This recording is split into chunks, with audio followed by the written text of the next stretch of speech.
you're liking my channel, make sure you hit the like button, subscribe to this channel, and don't forget to hit the notification bell. Right now, do it. Right now, do it. Hey, y'all. Hey. I feel so short. I feel like every week I'm sinking. I might have to put this camera down some. I am sinking lower. Anyway, how are y'all doing? Hey, friends. How y'all doing? Hey. I see that. Hello. Hello. All right, let's get the hellos out the way. It's been a minute. Yes, just me, Mod Extraordinaire. She's like, hey, miss y'all too. I'll catch y'all up from where I've been and all that. Ain't been nowhere. Not like that. April, hey everybody. Hey April. Hey Royalty Queen, how you doing? Hope you guys are feeling well. Sunshine Shishi, hey. Hey Ruby. Hey, Melissa. Hey, Lorraine. Good to see you. Good evening, everyone. Hey, Pam. Hey, Bless. Good to see you.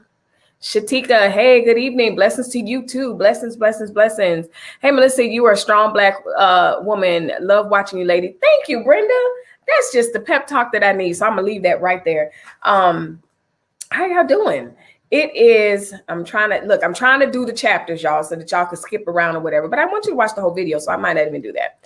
But anyway, hey, everyone. Hey. So, yeah, Brenda says, hey, Melissa, you are one strong Black woman. Love watching you, lady. Thank you. But just to answer your question, where was I last week? I had family stuff, and y'all already know family comes first on this channel. So don't ever apologize if you're not on this live and you're spending time with y'all family. Y'all already know. Catch the replay. It'll be here. So yeah, we just been doing sports. And the thing is, we have two different kids for us. My kids, two different sports, several different days. You know, we'll be on one side of Arizona one day, and then 2 days later, we'll be on a whole nother side of Arizona. So that allows me to pre-record content. So don't neglect those. I noticed that y'all are like, I want her. Watch those. Leave the comment. I promise you, I will comment on those also. So yeah, like Bless said, it's been Halloween for about 2 weeks at the stores. Listen, they're ready to knock the Halloween stuff down and go into Christmas. Like, it is crazy that we are in September and Halloween is already around the corner. I know when we were at Disney, they were decorating for fall. Like, the year is rounding out, but I feel like this time of year is probably the most busiest time of year. I think January slows down a lot. Once the new year hits, everybody's like, oh, crap. All right, the new year is here and everything slows down. But to me, from August, especially from September time frame, all the way to December, January, busy. So you're going to get some pre-recorded messages from me, videos, not messages, pre-recorded videos, but it'll be the same interaction. It'll live stream, and make sure you comment, and I definitely will comment back to you. So that's where I was. So as you know, Michael K. Williams, I want to say his name, he passed away from an overdose on the heels of someone else, a comedian in Hollywood was found with 3 other people, and he died of an overdose. So I want to just kind of talk about, you know, if anybody wanted to get that off their heart, or just talk about Hollywood, as we often say.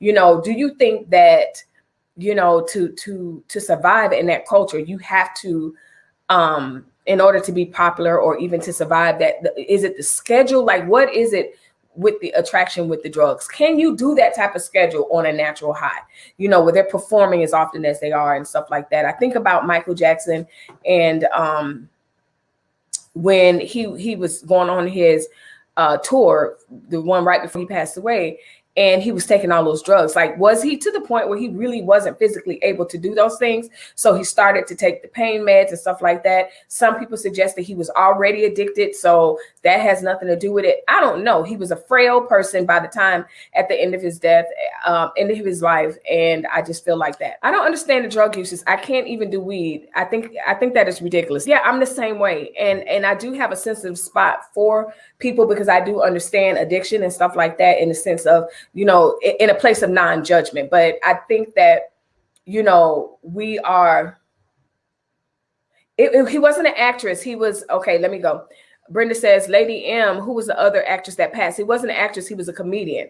So if you notice on Friday, maybe, or Saturday or Sunday, Sherry Shepherd. A couple of people were like, oh, I think his name was Quan or Jaquan or something like that, a comedian. And he died with 4 other people and another comedian, from what I understand, of an overdose. They found him. Then 2 days later or a day later, we found out about Micheal K. So I'm like, what is going on in Hollywood? So no, it wasn't an actress, but we all know that happens there too. So cute. Feel bad, but the actor seemed like a strong man that wouldn't exactly. So let's park here. Yes, superstar. He seemed like a strong man that wouldn't engage in that type of behavior. I'm surprised with the fact that he died from that. Same, absolutely the same. That was my sentiment. He was not somebody that I followed strongly. I did not watch The Wire, but of course I caught clips here and there. I saw interviews from him here and there. So that was the last thing. When I found out that he died, I thought it was COVID or something like that. I did not expect it to be that. And I was very, like you, superstar, I was absolutely surprised. Jean, hey, Melissa, I never get notifications anymore. I just have to catch you when I can. I catch you, looks like. I have the all checked. I don't know. I honestly don't know. I know that some people have a hard time with the notification bell. You know, it works on YouTube for some, it doesn't work for others. Only thing I can say is uncheck it and check it back. That's the only thing I can recommend. But I'm here. The good news is I'm here. You can catch me. And yeah, catch my lives and join in with the conversation. If you're liking my channel, make sure you hit the like button, subscribe to this channel, and don't forget to hit the notification bell. Right now, do it. Right now, do it. Make sure you hit the like and the subscribe button and the notification bell. If you're on Facebook, make sure you share.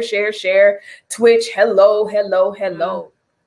So yeah, y'all, just talking about this actor, Micheal K. Williams, just so that we don't brush over that a little bit. I know we laughing and joking about everything else, but it's just a shame. You know, we all have different paths. We all have different ways to cope. We all have seen our parents cope a certain way, our peers cope a certain way. And I'm not sure if the drug use in Hollywood has anything to do with coping. Obviously, I'm not a person that lives in Hollywood, so I don't know. I don't know if it's just the culture, but like Blessed or Superstar said, he is the last person, if you watch his interviews and stuff like that, he would be the last person that I thought will go out like that. And so, you know, and to your point, Superstar, it's a shame that we don't realize how drugs impact our community. I think I'm beginning to think that it's almost like an epidemic as it was in the 80s and late 80s, 90s with the crack epidemic. Because if it's not the pandemic disease, it's that. It's the overdose. And it's in the arts. You know, I was talking to somebody about this, and my son, he was saying how if he ever became an actor, he would not take on certain dark roles, because he said that a lot of people that take on these roles, and I've heard Whoopi Goldberg say it. I've heard, what's the other guy that passed away from the other thing?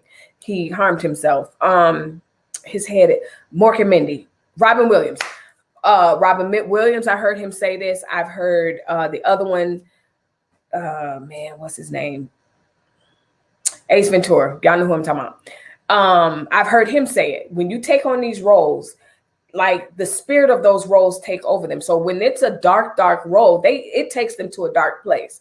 So I know that his character on The Wire is really dark. I don't know what else he played on or whatever, but it's a dark character. And so I wonder if when they take on these roles and they're studying the role and getting all into part, like, is it a spiritual thing? Leave a comment down below if you think it can possibly be a spiritual thing where it's like, oh, I'm taking on this role as XYZ. And if I'm not careful of what I allow to come in my spirit, you may take on those behaviors and stuff. I'm going to tell you, I tend to believe that that's true, especially when people that are professional actors, I've heard Whoopi say it, and the other people that I just said, say, you know, Robin Williams, I've heard him say it. Like when he did the one that did the Joker, Jim Carrey, when Jim Carrey did the Joker, it took him to a dark, dark, dark place.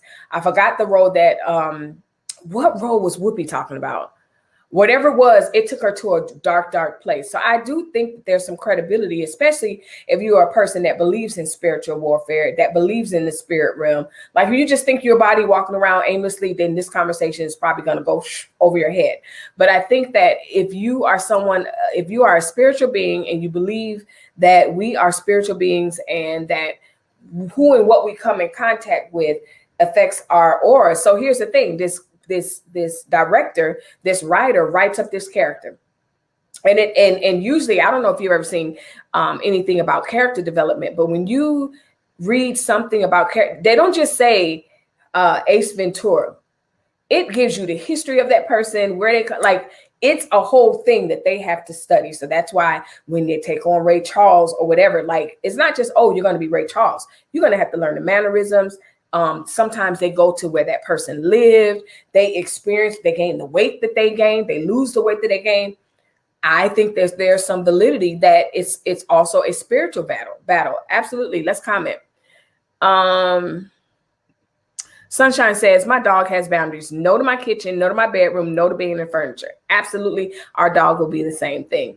It's a shame that we don't realize how it affects our community. Awesome, Sunshine. Yes, he is the last person that I would have thought of doing drugs. He seems so polished. I've seen him on documentaries. I just don't get it. I agree with you 100%. I've seen him, even though I've never watched the episode of The Wire, I've seen him on those documentaries and I was shocked. Yeah. It's a shame. I used to smoke weed, but I quit because of the old Say No to Drugs campaign with Nancy Reagan back in the 80s. It made me quit. It was drilled in my head. Yes, it was drilled in our heads. And, that this is the brain. This is your brain on drugs. Any questions? We got that drilled in us. Of course, that still didn't stop some people from still using drugs. Didn't it stop people from experimenting? For me, I never did that stuff because of what my mother did as a profession. So she was during the time of in my very formidable years. So my early childhood, into elementary, into middle school. During that time, she did several types of nursings. And one of the nursings that she did, or jobs that she did, she worked psych ward and she worked drug and alcohol several times throughout my childhood. And she, I'm the type, even with my children, but also she was with us. She showed us the literature. I would be the little kid sitting as she's doing group. I'd be in her office. I knew where she worked. I knew why those teenagers were there. I knew, and she was like, you don't want to end up here. Same thing with the psych ward. This is what's happening. So that also deterred me. I was like, I don't want to go down that road. Also seeing it within my family is just like, I'm not interested. But anyway, that's neither here nor there. What I was talking about.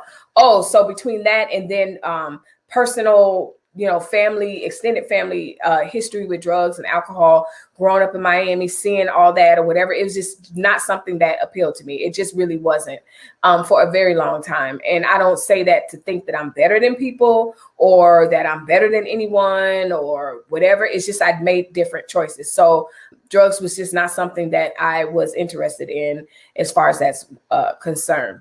Have you heard of the actor Lakeith Stanfield, who played Judas in The Black Messiah? Lakeith said that his role impacted his mental health. Yes, I've heard of him. And yes, I can see that. That was a deep, deep role. Jean says, right. Superstar says, I do believe that dark roles can take over your spirit. Absolutely. I think so. You are becoming someone else. Yep. Agreed. Jack Nicholson, the Joker from the 80s Batman movie, said the same thing. The newer Joker committed, suicide after his phenomenal performance. Jack said he warned them. Wow, blessed. Let's read that again. Jack Nicholson, the Joker from the 80s Batman, said the same thing. The newer Joker committed the thing after his phenomenal performance. Jack said he warned him. Wow, I did not know that Jack warned him. I'm also thinking about if you watch The Hunger Games, the game master, he ended up harming himself after. And that was a dark role as well. Like, you just gotta be careful. You know, Hollywood seems so glamorous, but I think there's just so much that we don't know about that place. There's so much that we don't know about, you know, what it takes to be in these roles, to be amazing at these roles. I think that we see some of the patterns. It seems like certain people, if they do certain things, they go further. Those that have just as much of the talent, but yet aren't willing to do certain things, they don't go as far. You could tell that people that have like awesome parents, the childhood actors, they turn out somewhere totally different than the ones that maybe had parents that just said, okay, Hollywood, have them. You know, so yeah, so interesting. I did not know about that, about the original Joker, but I did know about the second one. So yeah, he's what you call a functional addict. You couldn't tell that he was on drugs. Absolutely, Ruby. I know several people that would be classified as a functioning addict, and it's sad. It doesn't make it any easier or anything. It's just weird. It's just really, really weird when you think about Hollywood and how many people have died in Hollywood of overdoses. And, you know, leave a comment down below, because there was something else that I thought about. Maybe we need to stop glorifying in the songs, in the movies and stuff like that, the uses of different types of drugs.